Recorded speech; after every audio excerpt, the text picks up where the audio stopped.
এই যুগের এক বাদশা, তার অভ্যাস ছিল কবিতা শোনা, নতুন নতুন কবিতা শুনে পুলকিত হতেন। এখন নতুন কবিতা আর কত শোনানো যায়, এখন কবিতা আর মানুষ নতুন করে আর বানাচ্ছে না। ফলে রাজা তার মন্ত্রীদেরকে ডেকে বলল যে বাজারে শোহরাত করে দাও, যে ব্যক্তি নতুন কবিতা রাজাকে শোনাতে পারবে তাকে 10 সহস্র মুদ্রা পুরস্কার দেওয়া হবে। মন্ত্রীরা বলল এটা তো সর্বনাশ হবে, এই নতুন কবিতা লোকেরা বানায় আনবে আর আপনি 10 সহস্র করে মুদ্রা দিয়ে দিয়ে রাজভাণ্ডার তো শেষ হয়ে যাবে। রাজা বলল না, আমার বুদ্ধি আমার কাছে, তোমরা শুধু এইভাবে ঘোষণাটা দিয়ে দাও আর 3টা লোক দাও আমাকে, একবার শুনলে মুখস্থ হয় এরকম একজন দাও, 2বার শুনলে মুখস্থ এরকম আরেকজন দাও, 3বার শুনলে মুখস্থ এরকম আরেকজন দাও। স্মৃতিশক্তি সম্পন্ন এরকম 3 জন লোক পাওয়া মোটেই কষ্ট হলো না। বাজারে শোহরাত করে দেওয়া হলো। নতুন নতুন নতুন নতুন কবিতা তৈরি করে কবিরা আসতে লাগলো, দিচ্ছে। আপনারা থামেন না, আমি তো বলে দিয়েছি, ফ্যান সরাই দেন পিছনের দিকে, পিছনে লাগাই দেন আমার পিছনে।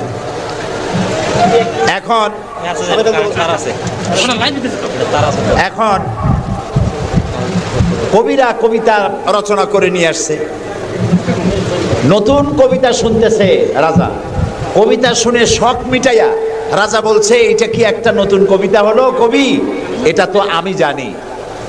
কবি কয় যেন আপনি জানবেন কি করে, তো আমি তৈরি করেছি, কত হোমওয়ার্ক করে রাত জাগা কষ্ট করে এটা তৈরি করেছি, আর আপনি বলছেন আমি জানি। বাদশা বলছে শুধু আমি না, তোমার বিশ্বাস হয় না, এই যে আমার পাশে যে সব পারিষদের লোকেরা যারা বসে আছে ওরাও জানে। কবি চ্যালেঞ্জ করলো অসম্ভব, আমি সারা রাত জেগে জেগে কষ্ট করে রুদ্ধদ্বার কক্ষে বসে বসে কবিতা রচনা করেছি, কারো জানার কথা না। তোমার বিশ্বাস হয় না? ওই যে একবার শুনলে যার মুখস্থ হয় তার বললো তুমি শোনাও তো, সে দাঁড়ায় শোনাই দিল। 2বার শুনলে যার মুখস্থ হয় তার তো 2বার শোনা হয়ে গেছে, বললো তুমি শোনাও, সেও শোনাই দিল। 3বার শুনলে যার মুখস্থ হয় তার তো 3বার শোনা হয়েছে, বললো তুমি শোনাও তো, সেও শোনাই দিল। কবি বেচারা বেকুব হয়ে হেঁটে গেল। এরকম কবিদের কাছ থেকে নতুন নতুন কবিতা শুনে শখ মেটাতে মেটাতে এক চালাক কবি অবস্থাটা বুঝে ফেলেছে। সে বুঝে এক কবিতা তৈরি করে এনেছে, এনে বলছে জাহাপানা আমি এক কবিতা এনেছি। বললো না যে নতুন কবিতা এনেছি, কবিতা এনেছে। বাদশা বলল শোনাও। কবি কবিতা শোনালেন। তার কবিতার অর্থ ছিল এরকম যে হে রাজা, আপনার পিতা আর আমার পিতার সাথে ছিল গভীর বন্ধুত্ব। এই বন্ধুত্বের সূত্র ধরে আপনার পিতা আমার পিতার কাছ থেকে 10 সহস্র রৌপ্য মুদ্রা ধার করেছিলেন। চুক্তিপত্রে লেখা ছিল আপনার পিতা আর আমার পিতা মরে যাওয়ার পর আপনি আপনার পিতার উত্তরাধিকার সূত্রে আমার পিতার কাছে দেনা হিসাবে 10 সহস্র রৌপ্য মুদ্রা আমাকে পরিশোধ করবেন। বাদশা শুনিয়া চিন্তা করলো সর্বনাশ, আমি যদি বলি যেটা আমি জানি আর সাথের লোকেরাও জানে তাহলে তো সাক্ষী প্রমাণ হয়ে গেল, তাহলে তো 10 সহস্র মুদ্রা না রৌপ্য মুদ্রা দেওয়া লাগবে, কি সাংঘাতিক কথা। রাজা তখন বলল কবি এতদিনে নতুন একটা কবিতা তুমি আমারে শোনালে, যা আমিও জানি না আমার লোকেরাও জানে না। আমি এই গল্পটি আপনাদেরকে শোনালাম এজন্যে যে সেই যুগের লোকেরা যতটা পাগল, আহাম্মক, বেকুব আমরা মনে করি, এরকম বেকুব ছিল না, আহাম্মক ছিল না। তাদের শৌর্য ছিল, তারা স্বাধীন চেতা ছিল, বীরত্বগাথা ছিল তাদের। তারা কারোর অধীনতা স্বীকার করতো না, বুদ্ধি ছিল, প্রজ্ঞা ছিল, মেধা ছিল, সব ছিল। শুধু একটি জিনিসের অভাবে তারা চুরি করত, ডাকাতি করত, জেনা করত, ব্যভিচার করত, হত্যা করত, এগুলিকে কোনো অপরাধ মনে করত না। সেই জিনিসটির নাম ছিল ওহির জ্ঞান। সেই জিনিসটির নাম ছিল কি? আল্লাহ রাব্বুল আলামিন সেই যুগে এই মানুষগুলির পরিবর্তনের জন্য, গোটা বিশ্বে শান্তি আনার জন্য, পৃথিবী যখন ধ্বংসের দ্বার প্রান্তে দাঁড়িয়েছে, রহমত ছাড়া পৃথিবীকে আর রক্ষা করা যাবে না, তখন আল্লাহ তাআলা রাসূলকে রহমত হিসাবে পাঠালেন। আল্লাহ তাআলা বলছেন ওয়ামা আরসালনাকা ইল্লা রাহমাতাল লিল আলামিন। নবী হে, আমি আপনাকে আমার গোটা বিশ্বের জন্য, গোটা সৃষ্টি জগতের জন্য আমি আপনাকে আমার করুণার মূর্ত প্রতীক করে পাঠালাম। সৃষ্টি জগতের জন্য আপনি আমার রহমত। সুবহানাল্লাহ। বর্তমান যে মাসটা চলছে এই মাসটির নাম আরবি মাস মাহে রবিউল আউয়াল। এই মাসেই আল্লাহ তাআলা পাঠিয়েছিলেন বিশ্বনবী মুহাম্মদ রাসূলুল্লাহ সাল্লাল্লাহু আলাইহি ওয়াসাল্লামকে পৃথিবীর মানবতার কল্যাণের জন্য। তাকে এই পৃথিবীতে আল্লাহ তাআলা পাঠিয়েছিলেন। আল্লাহ তাআলা কোরআনে কারীমের মধ্যে বলছেন সূরা আন-নাহল, আল্লাহ তাআলা বলছেন وعلى الله قصد السبيل ومنها جائر ولو شاء لهداكم أجمعين وعلى الله قصد السبيل আর সোজা রাস্তা বলে দেওয়ার দায়িত্ব আমি আল্লাহর। সুবহানাল্লাহ বলেন। সোজা রাস্তা বলে দেওয়ার দায়িত্ব কার? আল্লাহ তাআলা বলছেন সোজা রাস্তা বলে দেওয়ার দায়িত্ব আমার, যেখানে রয়েছে অসংখ্য বাঁকা পথ। ওয়ালাউ শাআ লাহাদাকুম আজমাইন, আর আমি যদি ইচ্ছে করতাম তাহলে গোটা বিশ্বের সমগ্র মানব মণ্ডলীকে আমি হেদায়েত করে দিতাম। এখানে প্রশ্ন ওঠে, তাহলে তিনি হেদায়েত করলেন না কেন? এই যে পৃথিবীতে নানামুখী মানুষ, কেউ আল্লাহ মানে কেউ মানে না, কেউ নামাজ পড়ে কেউ পড়ে না, কেউ মদ খায় জেনা করে, এই যে নানামুখী নানা চরিত্রের মানুষ, আল্লাহ বলছেন আমি হেদায়েত ইচ্ছে করলে সবাইকে করে দিতে পারতাম, তাহলে তিনি করলেন না কেন? এর কারণ হচ্ছে আল্লাহ তাআলা মানুষকে করেছেন সব থেকে শ্রেষ্ঠ সৃষ্টি। সৃষ্টির সেরা কারা? জোরে বলেন। আচ্ছা, সৃষ্টির সেরাই মানুষ হলো কি করে? মানুষ কি পাখির মতো উড়তে পারে? মানুষ কি চিতাবাঘের মতো দৌড়াতে পারে? মানুষ কি মাছের মতো সাঁতরাতে পারে? মানুষ কি বাঘের মতো ক্ষিপ্রতা, সিংহের মতো হিংস্রতা, সাপের মতো ক্রুদ্ধতা এগুলি মানুষের মধ্যে কি আছে? নাই। তাহলে মানুষ সৃষ্টির সেরা হলো কিভাবে বলতে পারেন? সৃষ্টির সেরা হয়েছে তার জ্ঞানের কারণে। আল্লাহ তাআলা চাঁদ সূর্যকে যেভাবে বাধ্য করেছেন তার হুকুম মানার জন্য, আমাদেরকে আল্লাহ তাআলা এভাবে হুকুম মানতে বাধ্য করেন নাই। কোরআন শরীফে আল্লাহ তাআলা বলেছেন ওয়ালাকাদ কাররামনা বানি আদম, আল্লাহ তাআলা বলেন আদম সন্তানকে আমি সম্মানিত করেছি। চাঁদ, সূর্য, গ্রহ, নক্ষত্র, সৌররাজি, নবমণ্ডল, ভূমণ্ডল সব কিছু আল্লাহর আইন মানতে বাধ্য না বাধ্য নয়?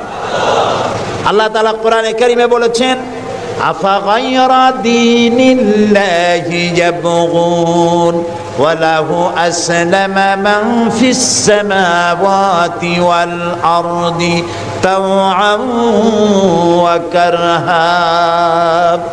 আফাগায়রা দীনিল্লাহি ইয়াবগুন, তোমরা কি আল্লাহর দেওয়া জীবন ব্যবস্থাকে ছেড়ে দিয়ে অন্যের তৈরি করা মতবাদ গ্রহণ করতে চাও?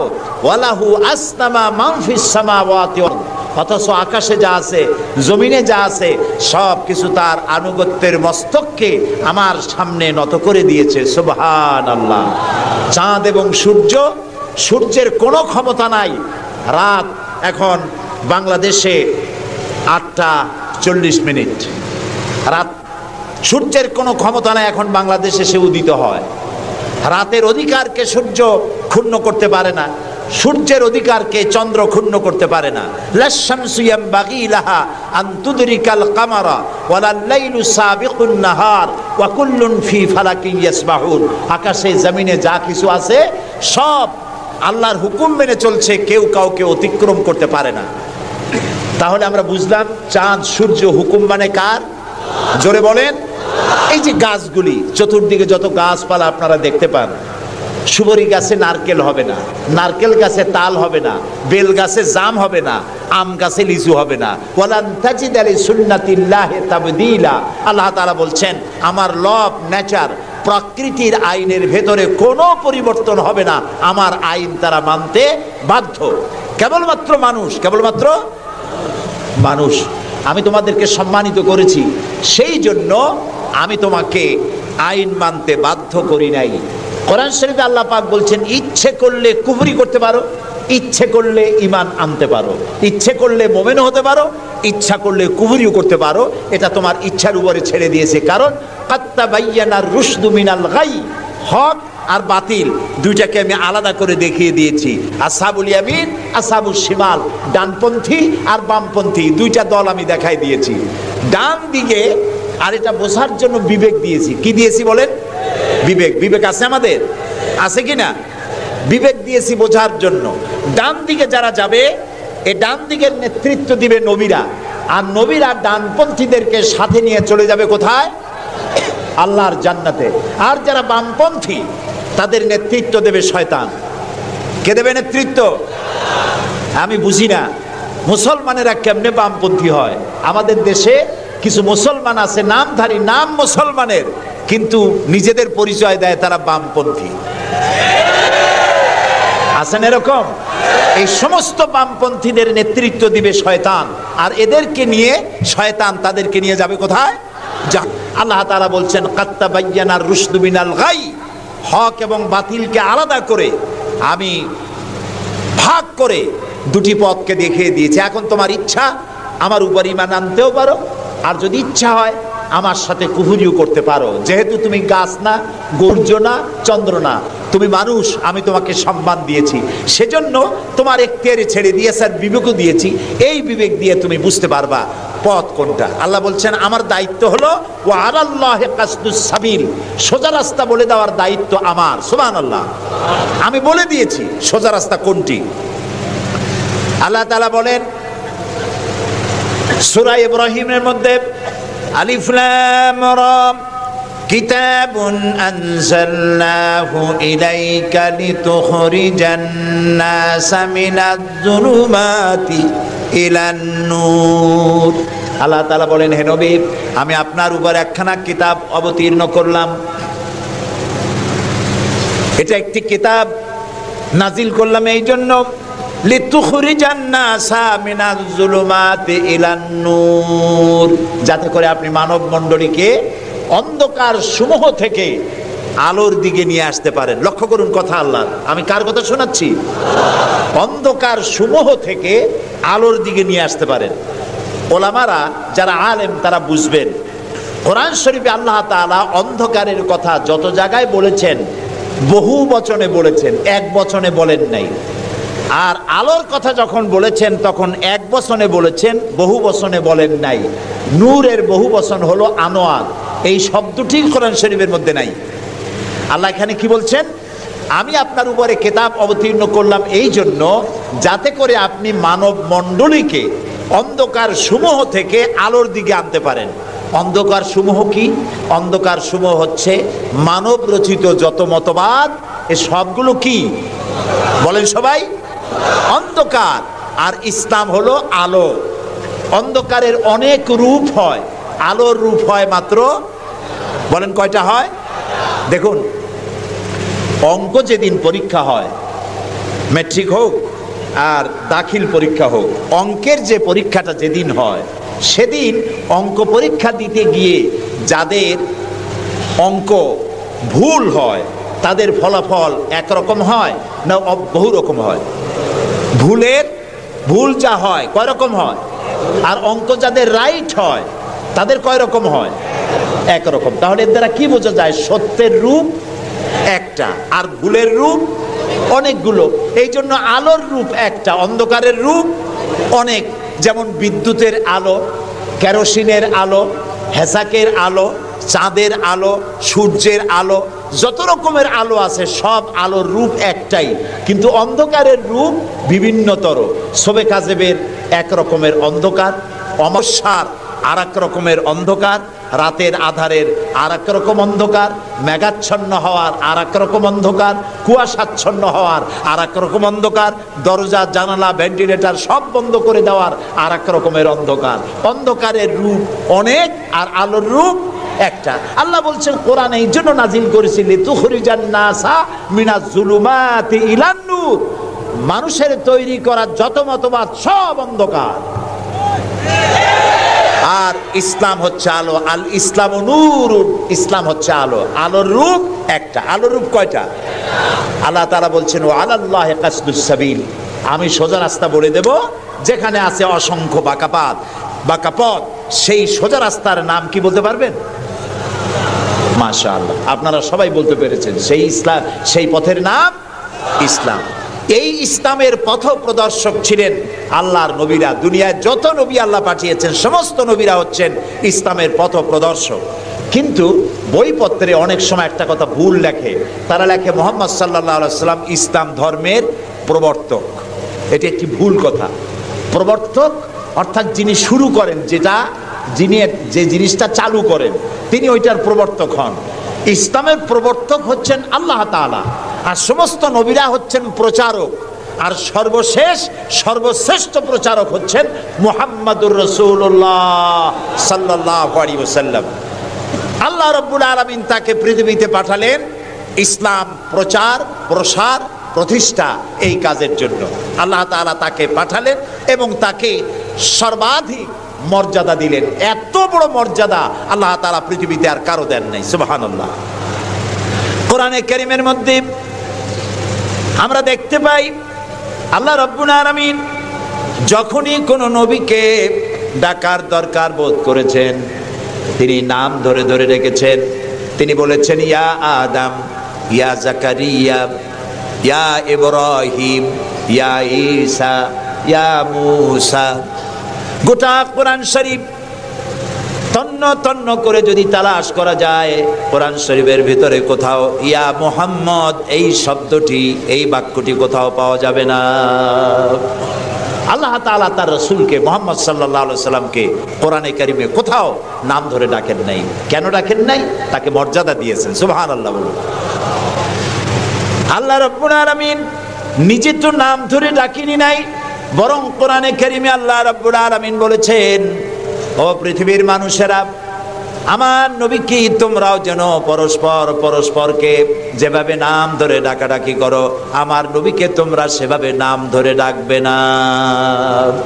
আল্লাহ নিষেধ করে দিয়েছেন। কোরআনে কারীমের মধ্যে আল্লাহ তাআলা তাকে নাম ধরে ডাকেন নাই এবং তার মর্যাদা সমস্ত নবীদের চাইতে বেশি দিয়েছেন। পৃথিবীতে যত নবী এলেন, সমস্ত নবীরা এসেছেন যার যার এলাকার উপরে ভিত্তি করে, ভাষার উপরে ভিত্তি করে, গোত্রের উপরে ভিত্তি করে। মুহাম্মদ সাল্লাল্লাহু আলাইহি সাল্লাম শুধু আরবি ভাষাভাষীদের নবী ছিলেন না, শুধুমাত্র মক্কার এবং মদিনার নবী ছিলেন না, তিনি বিশ্ব নবী। বলুন তো কি নবী? আল্লাহ রাব্বুল আলামিন কোরআনে কারীমের মধ্যে বলেছেন, বুলিয়া আইয়ুহান নাসু ইন্নী রাসূলুল্লাহি ইলাইকুম জামিআ। আল্লাহ তাআলা বলেন, হে নবী আপনি বলুন, ও পৃথিবীর মানব মণ্ডলী, আমি আল্লাহর পক্ষ থেকে তোমাদের সকলের জন্য আমি রাসূল হয়ে এসেছি। কিয়ামত পর্যন্ত এই পৃথিবীতে যত মানুষ আসবে সমস্ত মানুষের জন্য। রাসূল বলেছেন শুধু মানুষের জিন নয়, আল্লাহর সমস্ত সৃষ্টি জগতের জন্য আল্লাহ তাআলা আমাকে রাসূল করে পাঠিয়েছেন। সুবহানাল্লাহ। নবী করিম সাল্লাল্লাহু আলাইহি সাল্লাম পৃথিবীতে এলেন এবং আল্লাহ তাআলা তাকে এই সম্মান দিয়ে, মর্যাদা দিয়ে পৃথিবীতে কেন পাঠালেন? সূরা ফাতহার মধ্যে আল্লাহ তাআলা বলছেন, هو الذي أرسل رسوله بالهدى ودين الحق ليظهره على الدين كله وكفى بالله شهيدا। আল্লাহ তাআলা বলেন যে তিনি আল্লাহ, যিনি তার রাসূলকে দ্বীনে হক আর সত্যের বিধান সহকারে পৃথিবীতে পাঠিয়েছেন। কেন? লিইউযহিরাহু আলা দ্বীনি কুল্লিহি, যাতে করে তিনি মানুষের তৈরি করা সকল মতবাদের উপরে ইসলামকে বিজয়ী করে দিতে পারেন। এই জন্যে আল্লাহ তাআলা রাসূলকে এই পৃথিবীতে পাঠিয়েছেন। সুবহানাল্লাহ। রাসূলুল্লাহ পৃথিবীতে আসলেন এবং তিনি চরিত্র দিয়ে, যুদ্ধ করে নয়, ইসলাম প্রচার করেছেন কি দিয়ে বলেন? তরবারি দিয়ে নয়। ইসলাম মানে শান্তি, শান্তির ধর্ম। ইসলাম কিসের ধর্ম? শান্তির ধর্ম। মুসলমান কারা? যারা শান্তি প্রতিষ্ঠা করে তারাই। আর আল্লাহর এক নাম হচ্ছে সালাম। আল্লাহর এক নাম কি বলেন সবাই? সালাম। আল্লাহর নাম শান্তি, ইসলাম শান্তি, মুসলমানেরা চায় শান্তি। সেই শান্তি প্রতিষ্ঠার জন্য মুহাম্মদ সাল্লাল্লাহু আলাইহি সাল্লাম তরবারি দিয়ে ইসলাম আনেন নাই, তিনি ইসলাম এনেছেন তার অনুপম চরিত্র মাধুর্য দিয়ে, ব্যবহার দিয়ে, দিন প্রচার করে তার মাধ্যমে জনগণকে ইসলামের মধ্যে এনেছেন। কথা উঠতে পারে তাহলে যুদ্ধগুলো হলো কেন? বদর, ওহদ, হুনাইন, তাবুক, এগুলো ইয়ারমুক, কেন এই যুদ্ধগুলো হলো? এসব যুদ্ধ ছিল ডিফেন্সিভ। পৃথিবীর কোন ঐতিহাসিক কোন ব্যক্তি বলতে পারবে না যে মুহাম্মদ সাল্লাল্লাহু আলাইহি সাল্লাম সর্বপ্রথম আক্রমণকারী হয়েছেন কোন যুদ্ধে। বলতে পারবে কেউ? বলতে পারবে? তিনি তা করেননি। যখন আক্রান্ত হয়েছেন তখন তিনি প্রতিরক্ষামূলক যুদ্ধ করেছেন, আক্রমণাত্মক যুদ্ধ রাসূলুল্লাহ তার জীবনেও করেন নাই। সুবহানাল্লাহ। চরিত্র দিয়ে তিনি দুনিয়াকে বিজয় করেছেন।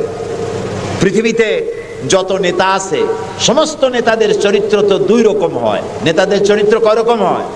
দুই রকম। একটা হয় পার্সোনাল ক্যারেক্টার, আর একটা হয় পাবলিক ক্যারেক্টার। একটা হয় জনগণকে দেখানোর, আর একটা হয় ব্যক্তিগত। রাসূলুল্লাহর চরিত্র এরকম দুই রকম ছিল না। একটু মাথা খাটায় চিন্তা করেন, পৃথিবীতে কোন নেতা আছেন যিনি জনগণের সামনে দাঁড়িয়ে বলতে পারবেন আমি ছাত্র জীবনে যা করেছি, যৌবনে যা করেছি, রাজনৈতিক নেতা হিসাবে গোপনে গোপনে যা করি, এসব কথাগুলি মানুষের কাছে, আমার দলের কাছে, দেশবাসীর কাছে খুলে বলে দাও, এরকম বলতে পারবে কেউ? একজনও পারবে না। যদি বলে তাহলে সব সর্বনাশ। এই পৃথিবীতে একমাত্র নেতা জনাবে মুহাম্মদুর রাসূলুল্লাহ সাল্লাল্লাহু আলাইহি ওয়াসাল্লাম। তিনি বলেছেন, ও আমার সাহাবীরা, ও আমার স্ত্রীরা, দিনের আলোতে আর রাতের আধারে আমার ভিতরে তোমরা যে আচরণ আমার দেখতে পাও, আমার ওঠা বসা, আমার চলাফেরা, আমার আচার আচরণ, যা কিছু আমার ভিতরে দেখতে পাও সবগুলি খুলে খুলে মানুষের সামনে বলে দাও। সুবহানাল্লাহ। রাসূলুল্লাহর চরিত্রের সার্টিফিকেট, তার আখলাক কেমন, এটা জানার জন্য হযরত আয়েশার কাছে কয়েকজন সাহাবী প্রশ্ন করেছিলেন, মা, রাসূলুল্লাহর কাছে বেশি সময় কাটাবার সুযোগ আপনি পান, তার ইনস অ্যান্ড আউট আপনি ভালো করে জানেন, বলুন তো তার আখলাক কেমন, তার চরিত্র কেমন? মা আয়েশা বললেন, তোমরা কি কোরআন পড়েছো? বললেন, হ্যাঁ কোরআন পড়েছি। কোরআন কি বোঝো? হ্যাঁ কোরআন বুঝি। হযরত আয়েশা বলেন, কোরআন যদি পড়ে থাকো, কোরআন যদি বুঝে থাকো, রাসূলের চরিত্র আমার কাছে জানার কোনো দরকার নাই। যেটা কোরআন তোমরা পড়েছো, কোরআনের বাস্তব নমুনা যদি দেখতে চাও, আল্লাহর নবীর দিকে তাকায়া দেখো। তার চরিত্র হলো কোরআন। রাসূলুল্লাহর চরিত্র কি? কোরআন। রাসূলুল্লাহর নবুয়তের 23 বছরের জীবনে যা আছে 30 পারা কোরআনে তাই আছে। 30 পারা কোরআনে যা আছে রাসূলুল্লাহর 23 বছরের নবুয়তের জীবনে তাই আছে। বড় করে বলেন সুবহানাল্লাহ। এই ছিল রাসূলের জীবন। তার চরিত্র সম্পর্কে আল্লাহ তাআলা বলছেন, ওয়া ইন্নাকা লাআলা খুলুকিন আযীম। হে নবী, আপনি উন্নত চরিত্রের উপরে প্রতিষ্ঠিত। আল্লাহ বলতেছেন। কে বলতেছেন? আল্লাহ বলতেছেন আপনি উন্নত চরিত্রের উপরে প্রতিষ্ঠিত। সুবহানাল্লাহ। এবং আমাদেরকে বলা হচ্ছে, আমাদেরকে, কাদেরকে? সারা দুনিয়ার মুসলমানদেরকে বলা হচ্ছে, লাকাদ কানা লাকুম ফি রাসূলিল্লাহি উসওয়াতুন হাসানা, গ্রহণযোগ্য মহত্তম আদর্শ তোমাদের জন্য আদর্শ রয়েছে তোমাদের রাসূলের মধ্যে। আমরা উল্টা কাজ করি। আমরা ইসলামরে চিনি পীর সাহেবরে দিয়া, মৌলানা সাহেবরে দিয়া, হুজুররে দিয়া ইসলাম বুঝতে চেষ্টা করি। এটা উল্টা কাম। আসলে ইসলাম দিয়া, কোরআন দিয়া, হাদিস দিয়া পীর সাহেবকে যাচাই করা উচিত, কোরআন হাদিস মতো উনি আছেন কিনা। হুজুর সাহেব, মৌলানা সাহেব, নেতা সাহেব কোরআন হাদিস অনুযায়ী আছে কিনা, ওই ব্যারোমিটার দিয়েই বাছাই এবং যাচাই করা উচিত। কিন্তু তা না করে আমরা উল্টাটা করি, যার জন্য আমরা প্রতারিত হই। এই জন্য রাসূল হচ্ছেন আমাদের নেতা হিসাবে শ্রেষ্ঠ নেতা। তার থেকে বড় নেতা আকাশের নিচে জমিনের উপরে কেউ নাই। তাকেই গ্রহণ করতে হবে। দেখুন, চরিত্রের উন্নত সার্টিফিকেট দিতে পারে একজন পুরুষের জন্য কে দিতে পারে? তার স্ত্রী। সব থেকে কে পারে? স্ত্রী বলতে পারে এই পুরুষটি কেমন। আর একজন স্ত্রী তার স্বামীর জন্য সব করতে পারে, জীবনটাও বিলাই দিতে পারে, কিন্তু সহজে স্বামীর বিশ্বাস যেটা সেটার উপরে ঈমান আনা এটি সহজ কথা নয়। যত পীর সাহেবরা আছেন বাইরে মুরিদ বানাতে আসেন, জিজ্ঞেস করা উচিত, হুজুর আপনার বউ আপনার কাছে মুরিদ হয়েছে কিনা?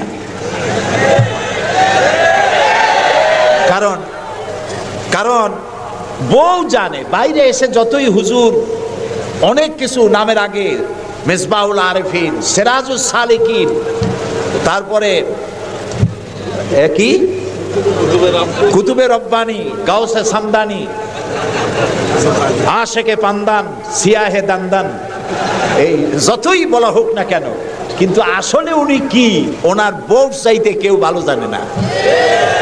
এটা ঠিক কিনা? বউ ইমান আনছে কিনা, মুরিদ হইছে কিনা, ওইটা দেখা দরকার। ড্রাইভারকে জিজ্ঞেস করা দরকার আপনার হুজুর কেমন, ড্রাইভার বলতে পারবে। ওনার সাথে খাদেমদেরকে একান্তে জিজ্ঞেস করা দরকার হুজুর কেমন, ওনারা বলতে পারবেন। দেখুন, এই পৃথিবীতে নবী করিম সাল্লাল্লাহু আলাইহি সাল্লাম যখন ওহী পেলেন, দ্বিতীয় ওহী ছিল ওয়ানজির আশিরাতাকাল আকরাবিন, নিকটবর্তী লোকদেরকে এবার দ্বীনের দাওয়াত দেন। এই সর্বপ্রথম দাওয়াতের জন্য আল্লাহ তাআলা বললেন, আল্লাহর প্রতি, জাহান্নামের প্রতি ভয় দেখান, সতর্ক করুন মানুষদেরকে। সর্বপ্রথম তিনি মনে করলেন নিকটবর্তীদেরকে দাওয়াত দিতে আল্লাহ বলেছেন আগে। তামার নিকটবর্তী খাদিজার চাইতে তো কেউ নাই। খাদিজার কাছে গিয়েই রাসূলুল্লাহ দাওয়াত দিলেন। দাওয়াতটা কি? বললেন, খাদিজা, এই যে চোখে দেখা লাত, মানাত, উজ্জা, হুবাল, এর একটাও খোদা না, এগুলো বেহুদা। এগুলা কিছু বানাইতে পারে না, কেউরে সাহায্য করতে পারে না, এমনকি নিজেকেও বিপদ থেকে রক্ষা করার কোনো শক্তি ওদের নাই। এক অদেখা আল্লাহ আছেন, যিনি ছাড়া কোনো ইলাহ নাই, তোমাকে আমাকে তিনিই সৃষ্টি করেছেন, তাকে আল্লাহ হিসাবে মানো, যারা দেখা যায় না। আর আমি সেই আল্লাহর শেষ নবী, আমাকে নবী হিসাবে মানো। কত বড় কঠিন কথা, কত বড় কঠিন কথা। প্রিয় ভাই সব, পর্দার আড়ালের মা বোনেরা, লক্ষ্য করুন, হযরতে খাদিজাতুল কুবরা রাদিয়াল্লাহু তাআলা আনহা 40 বছরের বয়সের সময় মুহাম্মদ সাল্লাল্লাহু আলাইহি সাল্লামকে বিয়ে করেছিলেন। তখন তার বয়স 25 বছর। আর আজ 40 বছর বয়সে নবীজি নবুয়ত পেয়েছেন, 15টি বছর সময় পেয়েছেন রাসূলকে কাছে থেকে দেখার। হযরতে খাদিজা যখনই দ্বীনের দাওয়াত পেলেন, অদেখা আল্লাহকে বিশ্বাস করতে হবে, মুহাম্মদ সাল্লাল্লাহু আলাইহি সাল্লামের নবুয়ত মানতে হবে, এই প্রশ্ন যখন সামনে এলো, হযরতে খাদিজা কোনো প্রশ্ন তোলেন নাই, এক মুহূর্ত দেরিও করেন নাই, সঙ্গে সঙ্গে পড়ে নিয়েছেন লা ইলাহা ইল্লাল্লাহু মুহাম্মাদুর রাসূলুল্লাহ। হযরত খাদিজা বললেন আবুল কাসেম। তিনি মুহাম্মদ সাল্লাল্লাহু আলাইহি সাল্লামকে আবুল কাসেম বলে ডাকতেন, হে কাসেমের পিতা, হে কাসেমের পিতা। আমি ঈমান আনলাম আল্লাহর উপরে, যারে কোনোদিন দেখি নাই। আমি ঈমান আনলাম আপনার প্রতি, সেই আল্লাহর আপনি প্রেরিত রাসূল, নবী হিসেবে মেনে নিলাম। কারণ বিগত 15টি বছর আপনার সাথে থেকে আপনার মধ্যে যে আচরণ দেখেছি, এই আচরণ কোনো সাধারণ মানুষের হতে পারে না। আপনি অবশ্যই আল্লাহর নবী, আমার কোনো সন্দেহ নাই। রাসূলুল্লাহ যা করেছেন, চারিত্রিক বিপ্লব করেছেন। তার কৈশোর, তার যৌবন ওই জনগণের মধ্যেই হয়েছে। আল্লাহ তাআলা সিরিয়া থেকে নবী এনে মক্কায় চাপায় দেন নাই, মিশর থেকে নবী এনে মক্কার উপরে চাপায় দেন নাই। ওই সমাজেই তিল তিল করে তিনি বড় হয়েছেন মানুষের মাঝে। আর মানুষেরা এক পর্যায়ে মুহাম্মদ এই নামটা ভুলেই গেল, তাকে ডাকা শুরু করলো আল আমিন বলে। সুবহানাল্লাহ। এটা নবুয়ত পাওয়ার অনেক আগে তাকে ডাকতো আল আমিন। বিপদে পড়লে বলতো চলো আল আমিনের কাছে যাই, ঝগড়া হলে বলতো চলো আল আমিনের কাছে যাই, আমানত রাখতে হবে চলো আল আমিনের কাছে যাই। তার নামই লোকেরা ভুলে গেল। এক পর্যায়ে নাম প্রচারিত হলো আল আমিন, মানে কি? বিশ্বাসী। তিনি নিজেকে তিল তিল করে গড়েছেন, আল্লাহ তাআলা গড়ে তুলেছেন তাকে। হযরতে খাদিজা তার প্রতি ঈমান আনলেন। রাসূলুল্লাহ দাওয়াত দিলেন তার বন্ধু, যার সাথে তার বন্ধুত্ব ছিল 20 বছরের, হযরতে সাইয়েদুনা আবু বকর রাদিয়াল্লাহু তাআলা আনহু, 20 বছরের বন্ধু। হযরত আবু বকরের কাছে রাসূলুল্লাহ যখন দাওয়াত দিলেন যে আমি আল্লাহর রাসূল, আমার উপর ঈমান আনো, এক আল্লাহর উপর ঈমান আনো, হযরত আবু বকরও এক মুহূর্ত দেরি করেন নাই, বলেছেন আপনি অবশ্যই আল্লাহর নবী, আমার তো কোনো সন্দেহ নাই এর মধ্যে। সুবহানাল্লাহ। রাসূল পাক সাল্লাল্লাহু আলাইহি সাল্লাম এই মক্কি জিন্দেগিতে মানুষদেরকে তৈরি করলেন আল্লাহর ইচ্ছা মাফিক। তিনি দাওয়াত দিলেন একটি, তিনি বললেন, ইয়া আইয়ুহান নাস কুলু লা ইলাহা ইল্লাল্লাহ তুফলিহু, হে মানব সকল পড়ো তোমরা লা ইলাহা ইল্লাল্লাহ, জোরে পড়েন লা ইলাহা ইল্লাল্লাহ, লা ইলাহা ইল্লাল্লাহ। একথা ঘোষণা করে দাও, কোনো ইলাহ নাই, কোনো আইনদাতা নাই, বিধানদাতা নাই, শাসনকর্তা নাই, কেউ নাই ইল্লাল্লাহ, আল্লাহ ছাড়া। এই দাওয়াত যখন তিনি দিলেন, যেই সমাজের লোকেরা তাকে আলামিন বলতো, সেই লোকেরা ফুলের মালা নিয়ে দৌড়ে আসতো নাকি? তারা পাথর নিয়ে ছুটে এলো, কারণ তারা বুঝতো লা ইলাহা ইল্লাল্লাহর মানে কি। লা ইলাহা ইল্লাল্লাহর মানে শুধু কোনো ইলাহ নাই আল্লাহ ছাড়া, মুহাম্মদ সাল্লাল্লাহু আলাইহি ওয়াসাল্লাম আল্লাহর প্রেরিত রাসূল, এই কথাটুকু যদি শুধু হইতো তাহলে মার খাওয়া লাগতো না। রাসূলুল্লাহ মার খান নাই, মুসা আলাইহিস সালাম মার খান নাই, ইব্রাহিম আলাইহিস সালাম খান নাই, এমন কোন নবী নাই। তিনজন নবী ছাড়া, কয়জন নবী ছাড়া? তিনজন নবী ছাড়া মার খান নাই, দেশান্তরিত হন নাই, গালিগালাজ শোনেন নাই, ঠাট্টা বিদ্রুপ শোনেন নাই, এমন কোন নবী নাই। কয়জন নবী বাদে? তিনজন। একজন কে? আদম আলাইহিস সালাম।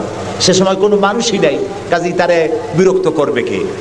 আর ছিলেন নূহ আলাইহিস সালাম। প্রথমে বাধা পাইলেন, পরে যখন বন্যা হয়ে গেল, সব যখন মরে গেল, তখন আর তারে বাধা দেওয়ার মতো কেউ ছিল না। আর একজন ছিলেন হযরত সুলাইমান আলাইহিস সালাম। হযরত সুলাইমানকে আল্লাহ সারা পৃথিবীর রাজত্ব তার হাতের মুঠায় দিয়ে দিয়েছিলেন, সেই জন্য তার বিরোধিতাকারী কেউ ছিল না। এই তিনজন বাদে ইয়া হাসরাতান আলাল ইবাদ, বান্দার উপর আফসোস, এমন একজন নবী রাসূল পাঠাই নাই যার সাথে সমকালীন যুগের লোকেরা ঠাট্টা করে নাই, বিদ্রুপ করে নাই, মারধর করে নাই। সবাই করেছে। কারণটা কি? কারণ কি? কারণ হলো লা ইলাহা ইল্লাল্লাহর মতো বিপ্লবাত্মক রিভলিউশন সৃষ্টিকারী কথা আকাশের নিচে জমিনের উপরে আর নাই। মানে কি? মানে হচ্ছে লা ইলাহা, কোনো ইলাহা নাই, কোনো আইনদাতা নাই, কোনো বিধানদাতা নাই, কোনো শাসনকর্তা নাই, কোনো হায়াত আর মওতের মালিক কেউ নাই ইল্লাল্লাহ, আল্লাহ ছাড়া। এটি বিপ্লব সৃষ্টিকারী কথা। এই কথা যখন হযরত মূসা আলাইহিস সালাম বলেছিলেন ফেরাউনের সামনে, ফেরাউন তখন বলল, মা আলিমতু লাকুম মিন ইলাহিন গায়রি, আমি তো জানি না যে আমি ছাড়া আরো কোনো ইলাহ আছে, তুমি এক নতুন দাওয়াত নিয়ে আসছো। আনা রাব্বুকুমুল আলা, আমি তো বড় খোদা, আমি তো বড় ইলাহ। আমি এই গত 6 তারিখে মিশর সফর করেছিলাম, আমার জীবনের প্রথম এই মিশর সফর। উদ্দেশ্য ছিল মূসা আলাইহিস সালামের দেশ দেখা, ফেরাউনের দেশ দেখা। সেখানে ফেরাউনকেও অবশেষে দেখে এলাম। ফেরাউন মরে গেছে, কিন্তু তার দেহটাকে আল্লাহ তাআলা রেখে দিয়েছেন। আল্লাহ তাআলা তারে বলেছিলেন, যে জায়গায় যে দরিয়ায় তাকে ডুবানো হয়েছে, সেই বাহার, সেই সমুদ্রও দেখে এসেছি। যেখানে আল্লাহ তাআলা মূসা আলাইহিস সালামের সঙ্গে কথা বলেছেন, সে জায়গাও যাওয়ার তৌফিক আল্লাহ তাআলা দিয়েছেন, সে জায়গাও দেখে আসছে। ফেরাউন,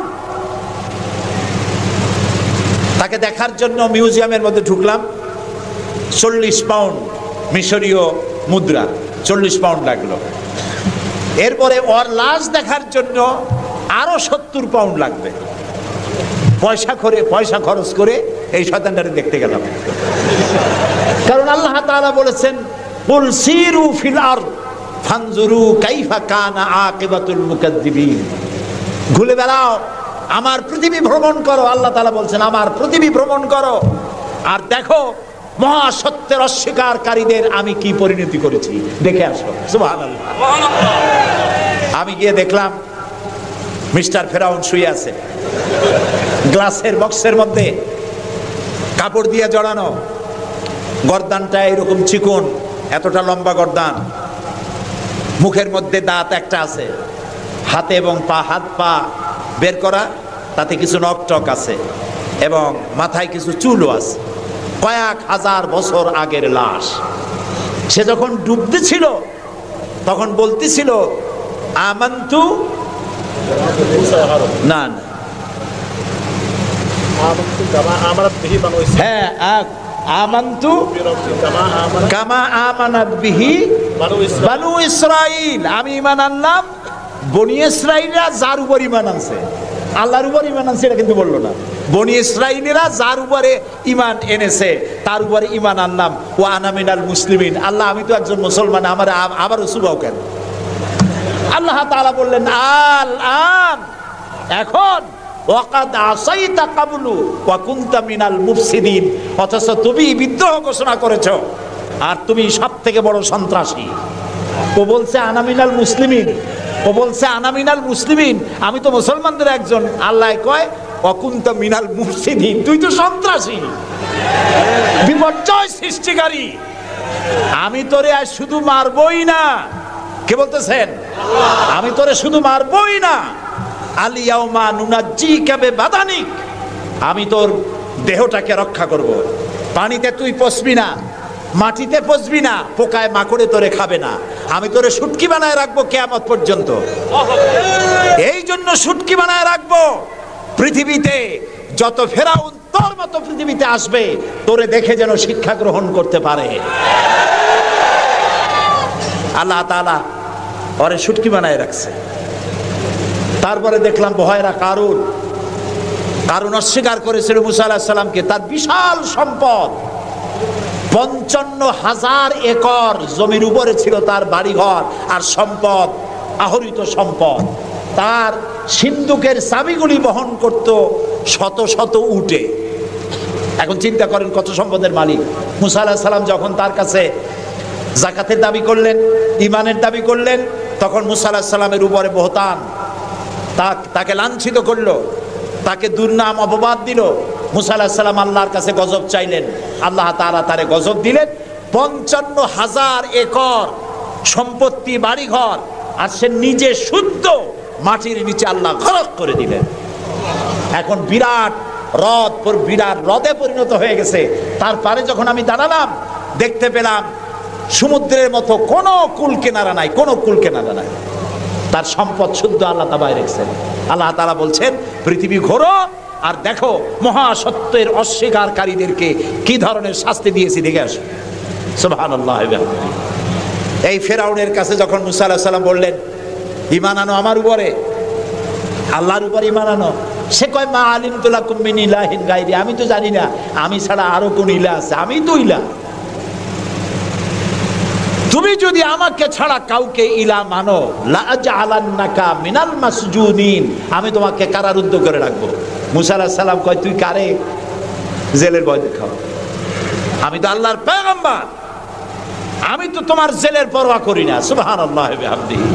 মুসা আলাইহিস সালামকে কে পাঠাইছে ফেরাউনের কাছে? কে পাঠাইছেন? আল্লাহ তাআলা নিজে পাঠাইছেন। আল্লাহ তাআলা বলছেন হে মুসা, আমি তোমাকে আমার জন্য বানাইছি। সুবহানাল্লাহ। ওয়া নাখতারতুকা ফাসতামি' লিমা ইউহা, এখন শোনো আমি তোমারে কি বলি। ইযহাব ইলা ফিরআউনা ইন্নাহু তাগা, ফিরআউনের কাছে যাও, সে সীমা লঙ্ঘন করেছে, তার কাছে দ্বীনের দাওয়াত দাও। মুসা আলাইহিস সালাম বললেন আল্লাহ আমি তো কথা বলতে কি একটু তোতলা ভাব, আমি তো কথা ভালো করে বলতে পারি না। রব্বিশরাহ লি সাদরি ওয়া ইয়াসসির লি আমরি ওয়াহলুল উকদাতাম মিন লিসানি ইয়াফকাহু কাওলি। আল্লাহ তাআলা আমার সিনাটারে খুলে দাও, আমার বক্তব্যকে স্পষ্ট করে দাও, আমি যা বলি তা যেন মানুষ বোঝে সুযোগ করে দাও। হারুনা আখিসদুদ বিহি আজরি ওয়া আশরিকহু ফি আমরি, আর আমার ভাই হারুনকে আমার সহযোগী করে দাও। সুবহানাল্লাহ ওয়া বিহামদিহি। তিনি আল্লাহর দাওয়াত দিলেন। এই দাওয়াত দিতে গিয়ে হযরত মুসা আক্রান্ত হয়েছেন, ইব্রাহিম আলাইহিস সালাম আক্রান্ত হয়েছেন, নবী করিম সাল্লাল্লাহু আলাইহি ওয়াসাল্লাম আক্রান্ত হয়েছেন। আবু জাহেল, আবু লাহাব, উতবা, শাইবা, মুগীরা সবাই মিলে বলেছে আবু তালেবের কাছে মুহাম্মদ সাল্লাল্লাহু আলাইহি ওয়াসাল্লামকে বলুন যেন লা ইলাহা ইল্লাল্লাহর দাওয়াতটা না দেয়। এই দাওয়াতটা যদি না দেয়, যত বড় সুন্দরী মেয়ে উনি পছন্দ করবেন তার সাথে বিয়ে দিয়ে দেব, টাকা চাই, সোনা চাই, সব দেব, নেতৃত্ব চাই তাও দেব।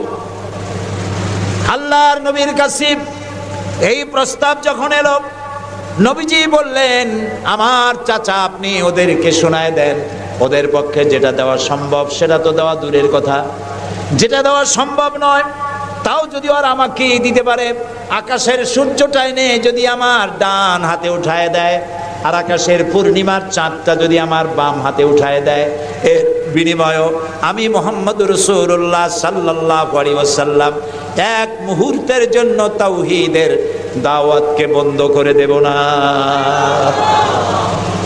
নবী করিম সাল্লাল্লাহু আলাইহি সাল্লাম মক্কি জিন্দেগিতে মানুষের কাছে কালেমার দাওয়াত পৌঁছালেন। আর মূল লক্ষ্য হচ্ছে পৃথিবী কার? বলেন, পৃথিবী কার? আইন চলবে কার?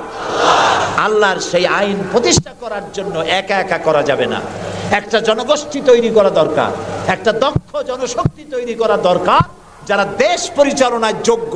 এরকম লোক রাসূলুল্লাহ মক্কির জীবনে 13 বছরে দক্ষ একটা জনগোষ্ঠী তৈরি করে ফেললেন। সুবহানাল্লাহ কয়। দেখছেন দক্ষ কারে কয়? আবু বকর, ওমর, ওসমান, আলী, খাব্বাব, খুবাইব, আমের, তালহা, জুবাইর, আবু উবাইদা ইবনুল জাররাহ রিদওয়ানুল্লাহি তাআলা আলাইহিম আজমাইন। এই সব লোক তৈরি হয়ে গেল। সুবহানাল্লাহ। এই সব লোক তৈরি হয়ে যাওয়ার পর যে উদ্দেশ্যে রাসূলকে পাঠানো হয়েছিল সেই উদ্দেশ্য এখন কার্যকরী হচ্ছে। আমরা তো উল্টোপাল্টা কাম করি। 12ই রবিউল আউয়াল আসলেই পতাকা দিয়ে রাজধানী সাজাই। 12ই রবিউল আউয়াল আসলেই বিরাট একটা মিছিল, কোন একজন লোককে সামনে রাখা তারপর একটা মিছিল শুরু হয়ে গেল। তোমপে লাখো সালাম। কতগুলা পতাকা নিয়ে লাখো সালাম দিলাম, হাজার হাজার গাড়ি নিলাম, লোকজন নিলাম। এরপরে এক জায়গায় বসে নবী সালাম আলাইকা, ইয়া রাসূল সালাম আলাইকা, গরম গরম জিলাপি। রবিউল আউয়াল শেষ, রাসূলুল্লাহর মহব্বতও শেষ। বিশ্বাস করুন, এই সমস্ত জিনিস দিয়ে মূল টার্গেট থেকে মুসলমানদেরকে সরিয়ে দেওয়া হচ্ছে। আপনারা আমাকে জবাব দেন, যারা এই সব কাজ করে তারা বলে রাসূলুল্লাহর ভালোবাসায় করি। আপনি কি পারবেন রাসূলুল্লাহর লাখো সাহাবীদের মধ্যে একজন সাহাবীও রাসূলুল্লাহকে যে ভালোবাসা দিয়েছেন, পৃথিবীর সব মুসলমান একত্রিত হয়ে অতটা ভালোবাসা কেউ কি দিতে পারবে? পারবে? এবার বলেন, সাহাবীরা এরকম কোন মিছিল করেছেন রাসূলুল্লাহর জন্মদিনে? তার জন্মদিবস পালন করেছেন? করেন নাই। যেটা হাদিসে নাই আমরা তা করতে পারি না। যে মিলাদ এখন পড়া হয়, যে সিস্টেমে পড়ানো হয়, একত্রিত হয়ে যায় নবী সালাম আলাইকা, রাসূল সালাম আলাইকা, সাহাবীরা এরকম করেন নাই, তাবিঈনরা করেন নাই, তাবিঈনরা করেন নাই। মিলাদের এই সিস্টেম চালু হয়েছে রাসূলের ইন্তেকালের অন্তত 600 বছর পর। ফাইনা তাযহাবুন, কোথায় চলছি আমরা? রাসূলের মূল অনুষ্ঠান ছেড়ে দিয়ে, মূল কাজ ছেড়ে দিয়ে ভিন্ন পথে প্রবাহিত হচ্ছি। আমাদেরকে বিভিন্ন শব্দের মার প্যাচে সিরাতুন নবী করব না মিলাদুন নবী করব, মিলাদ পড়বো তো দাঁড়ায় পড়বো না বসে পড়বো, এই সমস্ত চক্করের মধ্যে ভালাই দিয়া টার্গেটে যাওয়ার পথের থেকে আমাদেরকে বাধাগ্রস্ত করা হচ্ছে। প্রিয় ভাই সব, নবী করিম সাল্লাল্লাহু আলাইহি ওয়াসাল্লাম জনশক্তি তৈরি করে ফেললেন, একটা রাষ্ট্র চালাবার মতো লোক তৈরি হয়ে গেল। আপনি যদি এই যে আর্মির ট্রেনিং হয়, শীতকালীন মহড়া হয়, আর্মির ট্রেনিং হয় কেন? এত পয়সা দিয়ে আর্মি টিকায় রাখা হয় কি জন্য? কি জন্য? দেশ রক্ষার জন্য। আমরা তো সবাই দেশপ্রেমী, আমরা দেশ রক্ষা করতে তো আমরাই পারি। আর্মিদেরকে এত পয়সা খরচ করে করানো হচ্ছে কেন? এই জন্য করানো হচ্ছে, যখন যুদ্ধ বাঁধবে তখন আপনি অস্ত্র চালাইতে পারবেন না, অস্ত্র চালাবার মতো যোগ্যতা সম্পন্ন লোক গভর্নমেন্ট তৈরি করে, প্রতিরক্ষা বাহিনী তৈরি করে, যাতে করে কোন দেশ আমার স্বাধীন ভূমির উপরে আঘাত করতে না পারে। সেই জন্য এখন এটাকে পরিচালনার জন্য ট্রেনিং দেওয়া হয়। মুসলমানদেরকে আল্লাহ তাআলা কোরআনের মাধ্যমে, ইসলামের মাধ্যমে, হাদিসের মাধ্যমে তাদেরকে ট্রেনিং দেওয়া হয়।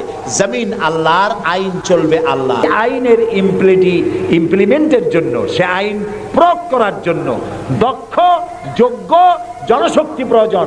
রাসূলুল্লাহ নিজের সোহবত দিয়ে ধন্য করেছেন সাহাবায়ে কেরামদেরকে, তাদেরকে তৈরি করতে সক্ষম হয়েছেন। 13 বছর চলে যাওয়ার পর আল্লাহ পাক তাকে হিজরত করার অর্ডার করলেন। এবার রাসূলুল্লাহ মদিনায় চলে আসলেন। মদিনায় এসে ইসলামী রাষ্ট্রের ঘোষণা দিলেন। সুবহানাল্লাহ বলেন। এবার রাসূলুল্লাহ প্রেসিডেন্ট, এবার রাসূলুল্লাহ কি? প্রেসিডেন্ট, রাষ্ট্রপতি। আর তার সংবিধান হলো কোরআন। সংবিধান কি? কোরআন। কোরআনের আইন চালু করে দিলেন। তিনি রাষ্ট্রপ্রধান হলেন। সমাজ থেকে চুরি, ডাকাতি, জিনা, ব্যভিচার, হত্যা, ধর্ষণ সব দূরীভূত হয়ে গেল। আজ মানুষ দরজা খুলে ঘুমাবার সুযোগ পেয়ে গেল। নবী করিম সাল্লাল্লাহু আলাইহি ওয়াসাল্লাম ঘোষণা করলেন, খায়রুল কুরুনি কারনি, সর্বশ্রেষ্ঠ যুগ হলো আমার যুগ। রাসূলের যুগ হলো শ্রেষ্ঠ যুগ। সমাজ থেকে চুরি ডাকাতি নির্মূল হয়ে গেল কোরআনের আইন চলার কারণে। যারা বিরোধিতা করছিল তারাও দেখলো যে মুহাম্মদ সাল্লাল্লাহু আলাইহি ওয়াসাল্লামের সাথে আমরা খামোখাই বিরোধিতা করেছি, উনি তো আমাদের বিরোধী লোক না, উনি তো আমাদের ধর্মের বিরুদ্ধের লোক না, উনি তো দেশে আইন দিয়েছেন এমন যে আইনের মাধ্যমে মানুষ তার নিজের ধর্ম পালন করতে পারে, চুরি করে না, ডাকাতি করে না, মানুষ খাবার পায়, পড়ার পায়, থাকার পায়, সবকিছুর গ্যারান্টি পেয়েছে। আল্লাহ তাআলা তখন একটি সূরা নাজিল করলেন। আল্লাহ তাআলা সূরা নাসর নাজিল করলেন, ইযা জাআ নাসরুল্লাহি ওয়াল ফাতহ ওয়া রাআইতান নাসা ইয়াদখুলুনা ফি দীনিল্লাহি আফওয়াজা। আল্লাহ তাআলা বলেন, যখন আল্লাহর পক্ষ থেকে বিজয় আসবে, আল্লাহর সাহায্য যখন আসবে, তখন দেখতে পাবে দলে দলে লোকেরা ইসলামে প্রবেশ করছে। রাসূলুল্লাহর ইন্তেকালের সময় দেখা গেল আশেপাশে যত গোত্রে ছিল, এলাকা ছিল, সব পড়ে ফেলেছে লা ইলাহা ইল্লাল্লাহু মুহাম্মাদুর রাসূলুল্লাহ। কাফের বলতে আর কেউ ছিল না। শান্তি পেল, নিরাপত্তা পেল। ইসলাম শান্তি এবং নিরাপত্তা। এই শান্তি এবং নিরাপত্তার পথে মানুষ যাতে আর না আসতে পারে, সেই জন্য আজকের পৃথিবীর বৃহৎ শক্তি লেগেছে ইসলামকে ধ্বংস করার জন্য। আজ আমাদেরকে বলা হচ্ছে সন্ত্রাসী, মুসলমানদেরকে বলা হচ্ছে সন্ত্রাসী আর মৌলবাদ। আপনারা বলেন বাংলাদেশের মতো এত শান্তি আর কোথায় আছে বলেন? এই যে পয়লা বৈশাখ গেল, পয়লা বৈশাখী আনন্দ উদযাপন করার জন্য ঢাকা শহরে যা মানুষ নামলো, ইতিহাসে নাকি এত মানুষ কোনোদিন নামে নাই। পেটে বাচ্চা, কোলে বাচ্চা, ঘাড়ে বাচ্চা, এগুলো নিয়ে রাত 12টা 1টা পর্যন্ত রাস্তায় রাস্তায় হিন্দু মুসলমান দৌড়দৌড়ি করেছে। কোনো অশান্তি ছিল? এই প্রথমবারের মতো বাংলাদেশে গত 30 বছরের মধ্যে গত রমজানে রোজার পূজা একসাথে আসলো, ঠিক না? হিন্দুরা তাদের দুর্গা পূজা করতে পারছে? বলেন না পারছে কিনা? মুসলমানেরা রোজাও রাখতে পারছে, ওরা পূজাও করতে পেরেছে, ঠিক না ভাই? এবার বলেন, এই ফেনীতে আপনারা দুর্গা পূজার সময় কয়টা মূর্তির মাথা ভাঙছেন বলেন? ভাঙছেন? মন্দির ভেঙেছেন? কোন হিন্দু পিটাইয়া ভারতে পাঠাই দিয়েছেন? বাংলাদেশে সাম্প্রদায়িক সম্প্রীতি সব থেকে বেশি ভালো, আলহামদুলিল্লাহ। কিন্তু আমাদের দেশের চিহ্নিত একটি মহল দেশে বিদেশে অনবরত বাংলাদেশের বিরুদ্ধে বলে বেড়াচ্ছে এখানে সাম্প্রদায়িক সম্প্রীতি নাই, এখানে নাকি হিন্দুরা নিরাপত্তা বোধ করছে না, এখানে নাকি সন্ত্রাসের জ্বালা মানুষ অস্থির, আর সন্ত্রাস সব নাকি তৈরি হয় মাদ্রাসায়। এরা মাদ্রাসা বিরোধী, মাদ্রাসা ওদের সহ্য হয় না। প্রিয় ভাই সব, এটাই জন্য আমাদেরকে যে কথার থেকে এই পর্যন্ত এসেছি, আমাদের বলা হচ্ছে সন্ত্রাসী, মৌলবাদী। বাংলাদেশে সন্ত্রাসী এটি একটি গল্প, আন্তর্জাতিক সন্ত্রাসের সাথে বাংলাদেশের কোনো সম্পর্ক নাই, আলহামদুলিল্লাহ। আমরা আমেরিকাকে বলতে চাই, অভিশপ্ত ইহুদিরা প্রত্যেক দিন প্যালেস্টাইনি মুসলমানদেরকে হত্যা করছে, এটা কি সন্ত্রাসী তৎপরতা নয়? ইহুদিরা প্রতিদিন তাদের বুলডোজার দিয়ে ফিলিস্তিনের মুসলমানদের বাড়ি ঘর বুলডোজার দিয়ে মাটির সাথে গুড়িয়ে দিচ্ছে, এটা কি সন্ত্রাসী তৎপরতা নয়? সেই অভিশপ্ত ইহুদি জাতির প্রধানমন্ত্রী শ্যারন, তারে বুশ বলছেন তিনি নাকি শান্তির পায়রা। তা আমি বলেছি, শ্যারন যদি হয় শান্তির পায়রা, তাহলে পৃথিবীতে অশান্তির শকুনের নাম কি?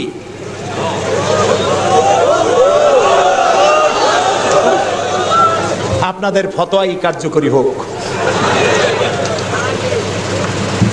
আল্লাহ আছেন, আল্লাহ আছেন। ও তো ভালো, ফেরাউন ওর থেকে শক্তিশালী ছিল, নমরুদ ওর থেকে শক্তিশালী ছিল। ফেরাউনরে চুবাইয়া আল্লাহ শেষ করছে, নমরুদরে জুতা দিয়ে পিটাই আল্লাহ বিদায় করে দিছে, ঠিক না? সেই আল্লাহ আছে কিনা? জোরে বলেন, আছে। তবে ওয়ামাকারু ওয়ামাকারাল্লাহ ওয়াল্লাহু খায়রুল মাকিরিন। আল্লাহর কৌশল, আল্লাহ সব থেকে বড় কৌশলী। ও বলতেছে মুসলমান শেষ করে দেবে, কলে কলে সব শেষ করবে, মুসলমান ইসলামের রাষ্ট্র শেষ করে দেবে। আল্লাহ তাআলা তার ঘরের মধ্যে মুসা আলাইহিস সালামের মারার চেষ্টা করছিল না ফেরাউন? একটা পুরুষও বাঁচতে দেবে না, সব মেয়ে লোক জিন্দা রাখবো, মেয়ে লোক সব মেরে ফেলবো, এরকম বলছিল না? সেই জায়গায় আল্লাহ মুসারে বানাইছেন কিনা? লালিত পালিত করছেন কোথায়? ফেরাউনের ঘরের মধ্যে। যে বুশ দুনিয়া থেকে ইসলাম আর মুসলিমদেরকে মিটাতে চান, সেই বুশের ঘরের মধ্যে আল্লাহ তাআলা ইসলাম ঢুকাই দিছে। উনি লাগছেন ইসলাম রে শিকল কাটার জন্য, মেয়ে লোকরে মসজিদের ইমামতি করার জন্য। কারা কি করতেছে আমরা বুঝি, আমরা ভাত খাই। আমার জাতি মদ খাইয়া চোখ লাল করে না, আল্লাহর মেহেরবানি। তোমার জাতি করে। আমেরিকায় মেন্টাল হসপিটালের রুগী সব থেকে বেশি, পাগল বেশি দুনিয়ার সব জায়গায়। দুনিয়ার সবচাইতে বেশি পাগল কোন দেশে? আমেরিকায়। কারণ ওদের ব্রোকেন ফ্যামিলি, যৌথ পরিবার না। স্বামী স্ত্রী বিশ্বাস করে না, স্ত্রী স্বামীরে বিশ্বাস করে না, বাপ ছেলেরে স্নেহ করে না, ছেলে মায়ের ভক্তি করে না। অশান্তির জ্বালায় মাথার চুল চতুর্দিক দিয়ে কাটিয়া মাথার উপরে তালপট্টির দ্বীপ বানায় রাখে। কেউ বা মাথার চুল ছোট ছোট করে কাটিয়া পিছনের দিকে বাসার নাম্বার, মোবাইল নাম্বার লিখে রাখে। আমি দেখে কইছি, শয়তানে যদি দেখে, শয়তান খালি কানবে আর বলবে যে আমি শয়তান হয়েছিলাম কি কাজে? এইটা তো খারাপ শয়তান। শান্তি নাই, অশান্তির দাবানল জ্বলছে গোটা আমেরিকা জুড়ে। ওরা মুসলমানদের ঐতিহ্য ধ্বংস করার জন্যে একটা কোথার থেকে শয়তান মহিলা এনে মসজিদের ইমামতি করেছে। আর ওর পেছনে যারা নামাজ পড়ছে সেগুলো সব বেনামাজি, কোনো নামাজি না। আর যিনি ইমামতি করেছেন পত্রিকা এসেছে তার নাকি স্বামী ছাড়াই একটা বাচ্চাও হয়েছে। এই হলো ইমাম। যে জাতের ইমাম সেই জাতের মুয়াজ্জিন, সেই জাতের মুক্তাদি। প্রিয় ভাই সব, 9/11-এর পরে ওই জাতির মধ্যে চিন্তা হয়েছিল যে মুসলমানেরা নাকি বোমা মারে সব জায়গায়। পত্রপত্রিকা আসছে মুসলমানরা বোমা মারছে। তো মুসলমানরা এই আধুনিক বোমা বানাবার শক্তি পায় কোথায়? নিশ্চয়ই কোরআন শরীফ আছে। এই কোরআন শরীফ পড়া শুরু করলো। কোরআন শরীফ পড়িয়া তারা দেখতে পেল যে এর মধ্যে তো বোমা বানাবার কথা নাই, বরং সন্ত্রাসের বিরুদ্ধে বক্তব্য আছে। সন্ত্রাসীদের কি শাস্তি হবে তাও সূরা মায়েদার মধ্যে আল্লাহ বলে দিয়েছেন। এখন কোরআন শরীফ পড়ে পড়ে অবস্থা এই হয়েছে, প্রত্যেক বছর আমেরিকায় 20 থেকে 25 হাজার আমেরিকান সাদা খ্রিস্টান ইসলাম কবুল করে মুসলমান হয়ে যাচ্ছে। ঠেকাইতে পারবে না ইসলামকে। ইসলাম হলো সূর্যের মতো, এদিক দিয়ে ডুবে, দেখা যায় পশ্চিম দিক দিয়ে ডুবে গেছে, আর বুঝি উঠবে না। সকালবেলা দেখে পূব দিক দিয়ে কি হয়েছে? উদিত হয়ে গেছে। আবার ওদিকে ডুবলো, এদিক দিয়ে উঠলো। ইসলামও এইরকম। মনে হয় ইরাকে ইসলাম শেষ, আফগানে শেষ হয়ে গেল, আল্লাহ তাআলা আবার ফিলিস্তিন দিয়ে উঠায় দেবে, বাংলাদেশ দিয়ে উঠায় দেবে, কাশ্মীর থেকে উঠায় দেবে। ইসলাম রে নিবাইতে পারবে না। ইউরিদুনা লিইউতফিউ নূরাল্লাহি বিআফওয়াহিহিম আল্লাহু মুতিম্মু নূরিহি। মুখের ফু দিয়ে ইসলামকে নিবানো যাবে না। এটা কার? ইসলাম কার? আল্লাহ তাআলা। সেই জন্য আমরা চাই ইসলামকে মানুষকে বুঝায়া, মানুষকে আস্তে আস্তে ইসলামের দিকে নিয়ে আসা। আল্লাহ তাআলা আমাদেরকে সেই তৌফিক দান করুন। আমরা বলি আমিন। সবাই বলি আমিন।